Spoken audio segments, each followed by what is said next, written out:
चांदी का चम्मच मुंह में लेकर पैदा हुए धनाढ्यों के लाडले, जिनके एक इशारे पर दुनिया की सारी खुशियां बिक जाती है। जाहिर है उनके विवाह समारोह में भी भौतिकता चकाचौंध भरे जलवे होंगे ही। स्टील टाइकून लक्ष्मी मित्तल ने अपनी बेटी वनीसा मित्तल की शादी में 514 करोड़ रुपए खर्च किए थे। उनकी बेटी वनीसा की शादी लंदन के बैंकर अमित भाटिया से साल 2004 में हुई थी। यह शादी किसी परिकथा की तरह थी। शादी की रस्म फ्रांस के महलों में हुई थी।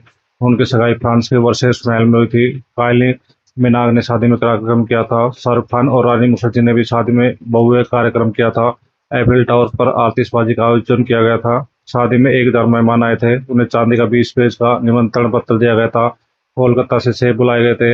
इस शादी के लिए जावेद अख्तर ने वनीसा और अमित की लव स्टोरी पर नाट्य की स्क्रिप्ट तैयार की थी। 1 घंटे तक चले नाटक में लक्ष्मी मित्तल और उनकी पत्नी उषा मित्तल ने भी रोल किया था। नाटक के लिए डांस डायरेक्ट बॉलीवुड के मशहूर कोरियोग्राफर फराह खान ने किया था। शंकर महादेवन ने म्यूजिक तैयार किया था। शाहरुख खान और रानी मुखर्जी ने नृत्य कार्यक्रम में मेहमानों का भरपूर मनोरंजन किया था। वनीसा मित्तल और अमित भाटिया लक्ष्मी मित्तल ने शादी के रंगारंग कार्यक्रमों को 6 दिन तक चलाया। उस समय दुनिया की सबसे महंगी शादी मानी गई थी। ज्यादातर लोगों का मानना था कि उनका तलाक नहीं हो सकता, क्योंकि लक्ष्मी मित्तल ने अरबों रुपए शादी पर खर्च किए थे।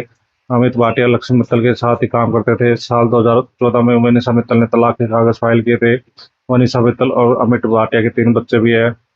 होटल कारोबारी विक्रम चटवाल और प्रिया सचदेव की शादी में 150 करोड़ रुपए खर्च हुए थे। यह शादी 2006 में हुई थी। इनकी शादी अपने खर्चों के लिए प्रसिद्ध हुई थी।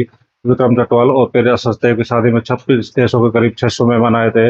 मेहमानों के लिए चार्टर्ड प्लेन की व्यवस्था थी। इन दोनों की शादी में बिल क्लिंटन, नाओमी कैम्पबेल जैसे लोग आए थे। इनका डिवोर्स साल 2011 में हो चुका है। इनकी एक बेटी भी है। विक्रम चटवाल ने तलाक की वजह बताते हुए कहा था, शादी मेरे परिवार के दबाव के कारण हुई थी। हम दोनों की सोच बिल्कुल नहीं मिलती। उसकी अलग उम्मीदें और मेरी अलग। करोड़ों की लागत वाली ये सारी शादी ज्यादा नहीं चली। 2011 में दोनों अलग हो गए।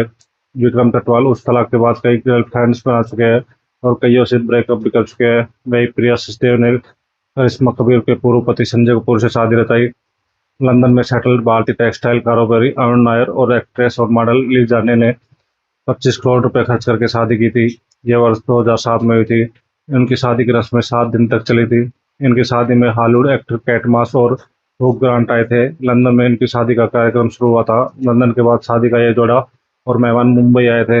मुंबई के बाद आखिर में महाराजा ऑफ जोधपुर पैलेस यानी कि उम्मेद पैलेस में हिंदू रीति रिवाज से उनकी शादी संपन्न हुई थी। शादी में केवल 60 मेहमान शामिल हुए थे। शादी में सुरक्षा इतनी जबरदस्त थी कि मेहमानों के मोबाइल फोन बंद कर दिए गए थे। इन्फोसिस के चेयरमैन नारायण मूर्ति के बेटे रोहन मूर्ति की शादी लक्ष्मी वेणु से साल 2011 में हुई थी। लक्ष्मी वेणु टीवीएस मोटर्स के चेयरमैन और एमडी वेणु श्रीनिवासन की बेटी है। उनकी शादी में हाई प्रोफाइल लोग आए थे। उनकी शादी का थीम साउथ इंडियन थी। इन दोनों की शादी की गिनती देश के हाई प्रोफाइल शादियों में होती है। इन दोनों का तलाक 2015 में हो चुका है। इनके तलाक की वजह विचारों और प्राथमिकताओं में भिन्नता है। इनकी शादी यानी गुड्डे गुड्डे का खेल होता है। तू नहीं तो और सही और नहीं तो कोई और सही। एक से स्वार्थ सिद्ध होना बंद हुआ, साथी बदल गए। इनके प्रेम विवाह का गठबंधन जैसे रिश्तों की वफादारी का नाप लेना शुरू करता है। बंधन कच्चा हो जाता है, बर्दाश्त कर टूट कर अंततः विवाह तोड़ देती है।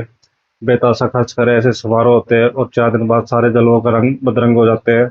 लड़के लड़कियां इनके चमक दमक से भरे जीवन को देखकर रस करते हैं कि काश इनके जैसे वैभव संपन्न माता पिता हमारे भी होते हैं।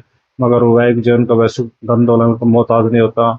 इनके रंग बिरंगे महंगे डिजाइनर परिधान लड़कियों को अपनी हैसियत से ज्यादा खर्च करने के लिए प्रेरित करते हैं। माता पिता की जोड़ी हुई अच्छी खासी जमा पूंजी इन्हें कम लगती है।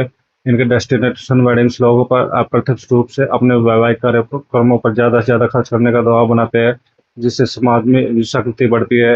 इनके बड़े बड़े सजे महल बच्चों की किलकारी की गूंज से भी इसलिए वंचित रह जाते हैं, क्योंकि बच्चों के पास माता पिता के लिए एक नहीं कई आलीशान घर होते हैं जहाँ उनको बारी बारी उनसे मिलने जाना होता है।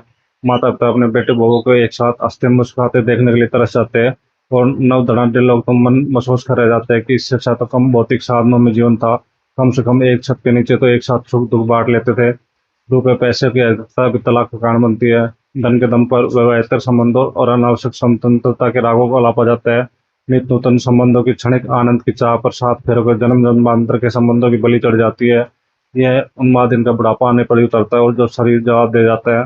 इतना धन ये लोग विवाह समारोह में खर्च करते हैं, उससे कितने लोगों की जिंदगी संवर जाए। मगर अफसोस की इतनी बेतहाशा खर्च करने के बाद भी परी कथा सरी की शादियों से अपनी जिंदगी नहीं संवार पाते, दूसरों की क्या संवारेंगे।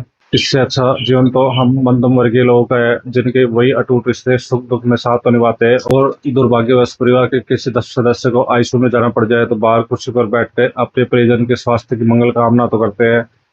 तेरे जान में ऐसा नहीं कि प्यार न हो, जहाँ उम्मीद हो उसकी वहां नहीं मिलता, क्योंकि ये वैसे है जो पैसे के गुलाम नहीं।